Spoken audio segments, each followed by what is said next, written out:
In the name of Allah, the entirely merciful, the specially merciful.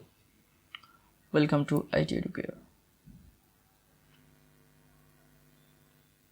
তো আমাদের আজকের class হচ্ছে ম্যাথমেটিক্স অফ ফিন্যান্স এর দ্বিতীয় লেকচার।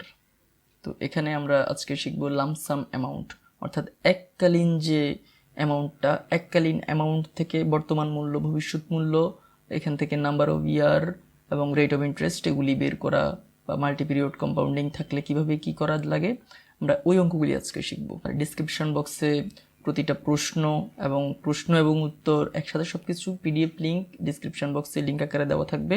তোমরা এখান থেকে ডাউনলোড করে প্রিন্ট করে নিতে পারো অথবা নিজেও খাতায় নোট করে নিতে পারো। তো এই কয়েকটা অঙ্ক ভালো করে করলে আশা করি আর অন্য কোনো বইও ফলো করতে হবে না, অথবা তোমাকে অন্য কোনো শিটও ফলো করতে হবে না, এতটুকুই এনাফ ইনশাআল্লাহ। তো এখানে যেহেতু হাতে কলমে করে অনেক সময়ের ব্যাপার, এই জন্য আমি প্রেজেন্টেশন করেছি, এখানে কম সময় যেন সম্ভব হয়। আর সবগুলি অঙ্ক করে দেব না, জাস্ট বুঝিয়ে দেব। দুইটা এখানে প্রেজেন্টেশনে করে দিই আর বাকিগুলি আমি বুঝিয়ে দিলেই হবে, কারণ প্রত্যেকটা আলাদা আলাদা করে স্পেসিফিকভাবে করতে গেলে অনেক সময়ের ব্যাপার। তো এই জন্য কম সময় যেন সম্ভব হয়, এই জন্য আমি প্রশ্নগুলি বুঝিয়ে দেব। আর অঙ্কটা বুঝতেই মূলত সমস্যা হয় আমাদের। A businessman agrees to pay a debit of টাকা 20,000। তাহলে একজন বিজনেসম্যান 20,000 টাকা উত্তোলন করেছে উইথ 10% কম্পাউন্ড ইন্টারেস্ট। তাহলে 10% চক্রবৃদ্ধি সুদে সে 20,000 টাকা নিয়েছে। How many years he will pay, কত বছরে সে পে করতে হবে টোটাল অ্যামাউন্ট টাকা 51,847.85 টাকা উইথ ইন্টারেস্ট। তাকে ইন্টারেস্ট সহ কত সময় এটা তাকে পে করতে হবে। তাহলে এখানে প্রতি বছর বা প্রতি মাসে যে খরচের ব্যাপারটা, এখানে ওরকম কিছু বলা হয়নি, তার মানে এটা এককালীন হবে। যদি প্রতি মাস, প্রতি বছর, প্রতি নির্দিষ্ট সময়ে কত টাকা করে পে করতে হবে বা পাবে, এরকম কিছু যদি বলা থাকে তাহলে হচ্ছে আমাদের এখানে যে অ্যানুইটির সূত্র আসতো, কিন্তু ওরকম কিছু বলা নেই, এই জন্য আমরা এখানে এককালীনের সূত্রটা ইউজ করব। তো তাহলে এখানে দেওয়া আছে কি কি, given that rate of interest হচ্ছে এখানে 10%, আর পিভি হচ্ছে 20,000, এফভি হচ্ছে 51,847.85 টাকা। তাহলে আমরা সূত্রটা কোনটা বসাবো, FV equal PV into 1+i অথবা 1+r হোল পাওয়ার n। তো এখানে আমরা জাস্ট মানগুলি বসিয়ে দিব, এরপরে সলিউশন সবাই আশা করি পারবা, এরপরে আমি পাশে ক্যালকুলেটর করে দিচ্ছি। তো এখানে দেখো n 1.1 প্লাস 1.1 পাওয়ার এইটুকু, এরপরটাই দেখো এই ভ্যালুটা দিয়ে ভাগ করলে এটা হয়। তাহলে আমি দুই পাশে লগটা নিয়ে নিলাম, দুই পাশে যদি লগ নিই তাহলে আমার এখানে থাকছে এটা, আর এখানে যেহেতু পাওয়ার 1.1, লগ কোনো কিছুর উপর পাওয়ার থাকলে বা লগ m পাওয়ার n থাকলে আমরা কিভাবে করতাম, n log m, অর্থাৎ উপর পাওয়ারটা এই পাশে চলে আসবে, সেই সিস্টেম আমরা এটাকে এই পাশে নিয়ে আসছি। আর এখানে লগ এটার মান, তাহলে এখানে n এর সাথে এটা গুণ আকারে আছে, তাহলে শুধু n যদি রেখে দিই, এটা এই পাশে গুণ আকার আছে, এই পাশে গেলে ভাগ হবে। লগ এই পয়েন্টটা দিয়ে যদি লগ এটাকে ভাগ করি তাহলে আসছে 10 পয়েন্ট সামথিং, ওটা ধরতে হবে না, 10 years approximately. Find the interest of টাকা 6,280 টাকা, এটা for 1 year and 7 months, 1 year and 7 months, তাহলে 1 বছর এবং আরও 1 বছরের 7 মাস, অর্থাৎ 7/12 at 8% interest compounded half yearly. তা হাফ ইয়ারলি মানে মাল্টিপিরিয়ড কম্পাউন্ডিং আছে, তো মাল্টিপিরিয়ড কম্পাউন্ডিং হাফ ইয়ারলি মানে হচ্ছে 2, আর রেট অফ ইন্টারেস্ট দেওয়া আছে। তাহলে আমাদের কাছ থেকে জানতে চেয়েছে কি, find the interest, rate of interest জানতে চাই না, রেট অফ ইন্টারেস্ট দেওয়া আছে, শুধু সুদটা কত আছে। তাহলে আমরা যে 6,280 টাকা আছে, এটার 1 year and 7 month এর আগে ভবিষ্যৎ মূল্যটা বের করে নেব, তারপর ভবিষ্যৎ মূল্য ওইটার ভিতরেই তো আমাদের ইন্টারেস্ট এবং মেইন টাকাটা, আসল টাকাটা থাকবে, অর্থাৎ সুদ আসল একসাথে থাকবে। ওখান থেকে যদি আমরা এই অ্যামাউন্টটা বাদ দিয়ে দিই তাহলে হচ্ছে এই অ্যামাউন্টটা 6,280 টাকা বাদ দিয়ে দিলে যেটা থাকবে সেটাই হচ্ছে আমাদের মূলত সুদটা, অর্থাৎ ইন্টারেস্ট। তো এখানে দেওয়া আছে কি কি, পিভির মান দেওয়া আছে, number of year, rate of interest, multiperiod compounding, just সূত্রটা বসালাম, যেহেতু এখানে এম এর মান আছে আর কে এম দিয়ে ভাগ করেছি, এন কে এম দিয়ে গুণ করেছি, এরপর জাস্ট মানগুলি বসিয়ে দিয়েছি এখানে। এটা হচ্ছে সমস্ত ভেঙেছি, দেখো 12 আর 12 প্লাস 7 মোট 19, 19/12, আর এখানে এম এর মান হচ্ছে 2, 19/12, আর বাকিটা ক্যালকুলেশন।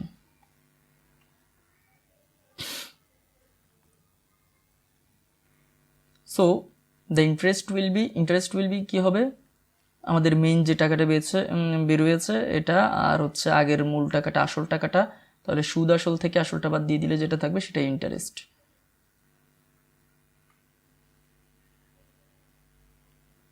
তো এটা হচ্ছে আমাদের প্রেজেন্টেশনে দেখিয়ে দিয়েছি। এরপরে আমি কয়েকটা অঙ্ক জাস্ট বুঝিয়ে দিই। দেখো, a man takes a loan of টাকা 9,000 টাকা লোন নিয়েছে এবং সেটা 4 বছরের মধ্যে দিতে পারে নাই। ব্যাংক তার কাছ থেকে 11,250 টাকা চার্জ করেছে। তাহলে এটা হচ্ছে ভবিষ্যৎ মূল্য, যে টাকাটা পরবর্তীতে চার্জ করেছে, আর আগে যেই টাকাটা নিয়েছিল সেটা হচ্ছে বর্তমান মূল্য। তাহলে এটা হচ্ছে পিভির মান, এটা এফভির মান। What is the rate of interest, compound interest bank charge. তাহলে রেট অফ ইন্টারেস্টটা আমাদের কাছ থেকে জানতে চেয়েছে। তাহলে পিভির মান আছে, এফভির মান আছে, নাম্বার অফ ইয়ার্স দেওয়া আছে, আমাদের কাছ থেকে রেট অফ ইন্টারেস্ট জানতে চেয়েছে। জাস্ট সূত্রটা বসিয়ে আমরা কি করব, রেট অফ ইন্টারেস্ট আর ছাড়া আর বাকিগুলির মধ্যে, অথবা আই, যেভাবেই করো তোমরা, এটা ছাড়া বাকিগুলি মান বসিয়ে দিয়ে জাস্ট ক্যালকুলেশন করে নিয়ে নিব। এখানে পাওয়ার 4 এই পাশে চলে আসলে, যদি স্কোয়ার থাকে তাহলে এই পাশে আসলে রুট হয়, যদি পাওয়ার 3 হয় এখানে থার্ড রুট হয়, এখানে পাওয়ার 4 আছে এই জন্য ফোর্থ রুট, পাওয়ার 10 থাকলে এখানে 10th রুট হতো। এই সিস্টেমে এখানে এটা এই পাশে চলে এসেছে। আর তাহলে এখানে দেখো 0.0574, তো এখানে আমি ডিরেক্ট বসিয়ে দিয়েছি। অনেকে আছে এখানে 100 গুণ করে, 100 গুণ করলে এই পাশে কেন 100 গুণ করছো না, মাঝখানে তো একটা ইকুয়েশন আছে, ওটা একটা ভুল পদ্ধতি, অনেকেই করে যাতে স্টুডেন্টদের ঝামেলা না হয়, বুঝতে অসুবিধা না হয় এই জন্য, তবে ওটা সঠিক পদ্ধতি না। সঠিক পদ্ধতিতে হচ্ছে, এটা হচ্ছে পয়েন্ট, এই যে আমি পার্সেন্টেজটা এখানে এনেছি, পার্সেন্টেজ জিনিসটা এখানে বসানোর জন্য আমি পয়েন্টটাকে, এই যে আমাদের দশমিক বিন্দুটাকে আমি 2 ঘরের পাশে নিয়ে এসেছি, দ্যাটস ইট, আর কিছুই না। তো এই জন্য হচ্ছে আমাদের পার্সেন্টেজটা এসেছে, সবসময় এই নিয়মে করবা, ওই সাথে 100 গুণ করে দিয়ে ওটা হলে, তাহলে এই পাশে কেন গুণ করছো না, এটা তো ইকুয়েশন, তো এটা মাথায় রাখতে হবে।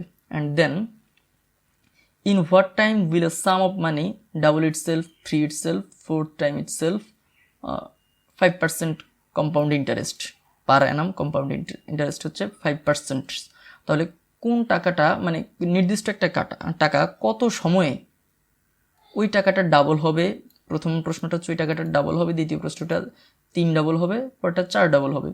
তাহলে আমি যদি মনে মনে ধরে নেই, বা আমি যদি ধরে নেই পিভি এক্স টাকা, তাহলে এফভি কত হবে, যেহেতু ডাবল ইটসেলফ, ওটা ডাবল হবে কত সময়ে, 5% হারে। তাহলে পিভি যদি আমার এক্স হয়, এফভি হবে 2x। জাস্ট সূত্রটা বসিয়ে ওই যে এনটা থাকবে আর বাকিগুলি থেকে যাবে। তো এখানে আমরা দেখো উপরে এক্স এক্সে কাটা, এখানে এন যেহেতু আছে, এই জিনিসটাকে করার জন্য আমরা দুই পাশে লগ নিয়ে নিব, যেহেতু নাম্বার অফ ইয়ার উপরে, এটাকে করতে একটু ঝামেলার জন্য লগ দিয়ে সহজ। তো দুই পাশে লগ নিয়ে নিলে এনটা এই পাশে চলে আসবে, সিম্পল আগের সিস্টেম। তো এরপরে হচ্ছে 3 গুণ হবে কিভাবে, যদি আমি এক্স ধরি পিভি, তাহলে এফভি হবে 3x, কারণ 3 ডবল, ঠিক সেম আগের সিস্টেমে অঙ্কটা। তাহলে 4 গুণেরটা সেম আগের মতোই, এটা এক্স হলে এটা 4x হবে আগের সিস্টেমেই। তারপরেও ক্যালকুলেশন বুঝতে যদি তোমাদের কোনো অসুবিধা হয় তাহলে কমেন্টস বক্সে জানিয়ে দিতে পারো, অথবা ডিসক্রিপশন বক্সে আমার এফবি আইডি লিঙ্ক দেওয়া আছে, ইনস্টাগ্রাম আইডি লিঙ্ক দেওয়া আছে, তোমরা এখান থেকে আমাকে মেসেজে জানিয়ে দিতে পারো, আমি অ্যান্সার করার চেষ্টা করব। এরপর 3 নম্বর, এটা প্রেজেন্টেশনে দেখিয়েছি। 4 নম্বরটা দেখো, মিস্টার হাবিব ধার নিয়েছে 25,000 টাকা from a money lender company. এটা এমন তাকে 5 বছর সময়, আর হচ্ছে অ্যাকর্ডিং ডিমান্ডস নাও, এই টাকাটা মানি লেন্ডার ডিমান্ডস তার কাছ থেকে, মানি লেন্ডার কোম্পানি এখন 35,880 টাকা চাচ্ছে, ডিমান্ড করেছে, চার্জ করেছে। তো সে নিয়েছিল 25,000, তার কাছ থেকে চাচ্ছে এখন 35,880 টাকা। তাহলে এটা হচ্ছে পরবর্তীতে মানি লেন্ডার কোম্পানি তার কাছ থেকে চেয়েছে আর কি, তাহলে এটা হচ্ছে এফবি, আর যে টাকাটা আগে নিয়েছিল সেটা হচ্ছে PB. At what's the compound rate of interest the later lend his money, তাহলে হচ্ছে তার ল্যান্ডের জন্য যে টাকাটা, এই টাকাটার জন্য হচ্ছে রেট অফ ইন্টারেস্ট আমাদের কাছ থেকে জানতে চেয়েছে। আর নাম্বার অফ ইয়ার দেওয়া আছে, পিবি দেওয়া আছে, এফবি দেওয়া আছে, ব্যাস। এরপরে হচ্ছে সূত্রটা বসিয়ে আমরা স্বাভাবিক নিয়মে কাজটা করে ফেলেছি। And then last rate of interest, দেখো এখানে 0.0749, জাস্ট এখানে পার্সেন্টেজ এই চিহ্নটা বসানোর জন্য দশমিকটাকে 2 ঘরের পাশে নিয়ে আসবো, ব্যাস এতটুকুই। 5 নাম্বারটা প্রেজেন্টেশনে বুঝিয়েছিলাম। 6 নাম্বারটা, if the compound interest rate is 10%, what amount will be 50,000 টাকা for 5 years, and number of year হচ্ছে 5, রেট অফ ইন্টারেস্ট 10%, আর হচ্ছে interest payable 4 times in year. 4 times মানে হচ্ছে ইন্টারেস্ট পেয়েবল 4 বার, বছরে 4 বার, তার মানে মাল্টি পিরিয়ড কম্পাউন্ডিং হচ্ছে 4 বছরে 4 বার হবে। আর কোন টাকাটা এই টাকাটা হবে, তাহলে যেই টাকাটা হবে সেই টাকাটা হচ্ছে আসল টাকা, দ্যাট মিনস প্রেজেন্ট ভ্যালু, আর যেই টাকাটা পরবর্তীতে হবে দ্যাট মিনস 50,000 টাকা পরবর্তীতে 5 বছর পরবর্তীতে হবে, এই জন্য এটা হচ্ছে ফিউচার ভ্যালু। তাহলে 5,000 টাকা হচ্ছে ফিউচার ভ্যালু, যে টাকাটা হবে সেটা প্রেজেন্ট ভ্যালু, কোন টাকাটা সেটা আমরা জানি না, ওটাই আমাদের কাছ থেকে জানতে চেয়েছে। হোয়াট অ্যামাউন্ট উইল বি, এই টাকাটা ফর 5 years, তাহলে পিভির মানটা বের করব। সূত্রটা বসিয়ে আমরা আমাদের যে মানগুলি আছে যেভাবে সবগুলি বসিয়ে দিব, দেন পিভির মানটা বের করব। এখানে দেখো মাল্টিপিরিয়ড কম্পাউন্ডিং আছে, এই জন্য এই সূত্রটা আর ক্যাম দিয়ে ভাগ এন ক্যাম দিয়ে গুণ। তো এরপর দেখো, আ ফাদার ওয়ান্টস টু ম্যানেজ 25,000 টাকা for his sons college education, যখন তার ছেলে বয়স 15 হবে তখন সে কলেজে উঠবে, তখন তার এই 25,000 টাকা দরকার, মানে এই টাকাটা হচ্ছে তার ভবিষ্যৎ মূল্য। তাহলে ফিউচার ভ্যালুর মান দেওয়া আছে 25,000 টাকা, নাম্বার অফ ইয়ার 15 ইয়ার্স, আর ব্যাংক পেজ ইন্টারেস্ট হচ্ছে 12%, যেহেতু কম্পাউন্ডেড কোয়ার্টারলি, তার মানে এম এর মান 4। How much amount he has to deposit in bank at now, তার এই মুহূর্তে ব্যাংকে কত টাকা ডিপোজিট করতে হবে, দ্যাট মিনস রাখতে হবে কত টাকা। তাহলে এখন যেটা রাখতে হবে সেটা হচ্ছে পিভির মান, তার মানে আমাদের কাছ থেকে পিভির মানটা প্রেজেন্ট ভ্যালুটা জানতে চেয়েছে এই 25,000 টাকার এই ইনস্ট্রাকশন অনুযায়ী। তাহলে দেওয়া আছে আমাদের এফবির মান, number of year, rate of interest, আর হচ্ছে মাল্টিপিরিয়ড কম্পাউন্ডিং, জাস্ট সূত্রটা বসালাম, বসানোর পরে পিভির মানটা বের করে ফেললাম, ব্যাস এতটুকুই। এরপরে আসি, নাও 1500 savings account in interest continuing interest is continuing 2 times, দেখো এখানে কন্টিনিউইং বলা আছে, বাট কন্টিনিউ হচ্ছে কিভাবে, একেবারে আজীবন না, 2 times বলে দিয়েছে, 2 times in a year. Continue হচ্ছে 2 times ইন আ ইয়ার, তার মানে এম এর মান হচ্ছে 2। কন্টিনিউ দেখে তোমরা আবার ওই যে ওই সূত্রটা প্রয়োগ করে দিও না, ই পাওয়ার আর -1, ওই সূত্রটা প্রয়োগ করা যাবে না। তো এখানে হচ্ছে তোমার 2 times in a year, that means M এর মান হচ্ছে 2, রেট অফ ইন্টারেস্ট 2.5%, আর এখনকার 1500 টাকা how many times before there was 750 টাকা, কত সময়ে এর আগে 750 টাকা ছিল এই ইনস্ট্রাকশন অনুযায়ী, এই 1500 টাকা কখন 750 টাকা ছিল এই ইনস্ট্রাকশন অনুযায়ী, তার মানে এর আগের যে টাকাটা 750 টাকা এটা হবে বর্তমান মূল্য, আর এটা হচ্ছে ভবিষ্যৎ মূল্য। যদি এটা ভবিষ্যৎ মূল্য হয় এটা তার আগের বিষয়, এটা যদি বর্তমান মূল্য হয় তাহলে এটা তার আগের বিষয়। তো এটাকে যদি আমি বর্তমান ধরি তাহলে এটা এর পরের বিষয়, তো এই জন্য এটা বর্তমান মূল্য, এটা ভবিষ্যৎ মূল্য। অ্যান্ড দেন স্বাভাবিক সিস্টেমে সবগুলি বসিয়ে দিয়ে আমরা নাম্বার অফ ইয়ার বের করে ফেলেছি। নাম্বার অফ ইয়ার বের করার সময় হয় এখানে পাওয়ারটা এন থাকে, পাওয়ারটা বের করার জন্য আমরা সবসময় লগ নিয়ে করি, লগ যদি দুই পাশে নিয়ে নিই তাহলে অঙ্কটা সহজেই মিলে যায়, দ্যাটস ইট। ক্যালকুলেশন বুঝতে যদি অসুবিধা হয় আমাকে ডিসক্রিপশন বক্সে লিঙ্ক দেওয়া আছে, ফেসবুক মেসেঞ্জার অথবা তোমার ইনস্টাগ্রাম যে কোনো জায়গায়, অথবা কমেন্টস বক্সে আমাকে জানালে আমি অ্যান্সার দেওয়ার চেষ্টা করবো ইনশাল্লাহ। আশা করি সলিউশন তোমাদের অসুবিধা হওয়ার কথা না। তারপর হচ্ছে, in buying a car mister Amin pay, একটা কার কেনার জন্য মিস্টার আমিন 5 লক্ষ টাকা ক্যাশ দিয়েছে এবং 3 লক্ষ টাকা 3 বছরের মধ্যে 3 বছর পর 3 লাখ টাকা দিতে সে রাজি হয়েছে, অ্যাট 12% কম্পাউন্ডেড সেমি অ্যানুয়ালি। তাহলে number rate of interest 12%, semi annually that means multiperiod compounding হচ্ছে 2, সেমি অ্যানুয়ালি হলে মাল্টিপিরিয়ড কম্পাউন্ডিং 2।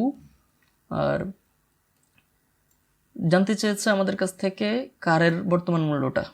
তো কার তখন কি করেছে, কারটা সে এখন 5 লাখ টাকা ক্যাশ নগদ টাকা দিয়ে দিয়েছে, আর 3 লাখ টাকা সে 3 বছর পরে দিবে, 3 ইয়ার্স লেটার।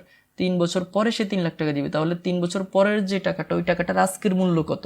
তার মানে এটা হচ্ছে ভবিষ্যৎ মূল্য। এই টাকাটার বর্তমান মূল্যটা বের করব। সে বর্তমান মূল্য এবং যে টাকাটা নগদ দিয়ে দিয়েছে সেই টাকাটা দুইটা অ্যাড করে দিলে আমার বর্তমানে আমার এই কারের মেইন দামটা আমরা জানতে পারবো। তো তাহলে এটাকে আমরা ভবিষ্যৎ মূল্য ধরবো, আর rate of interest, number of year, multiperiod compounding, and then এখান থেকে আমরা পিভির মানটা বের করব। তো সূত্রটা বসিয়ে জাস্ট পিভির মানটা বের করলাম। পিভির মান বের করার পরে তাহলে the cash value of the car will be, তাহলে কারের ক্যাশ ভ্যালুটা কত হবে?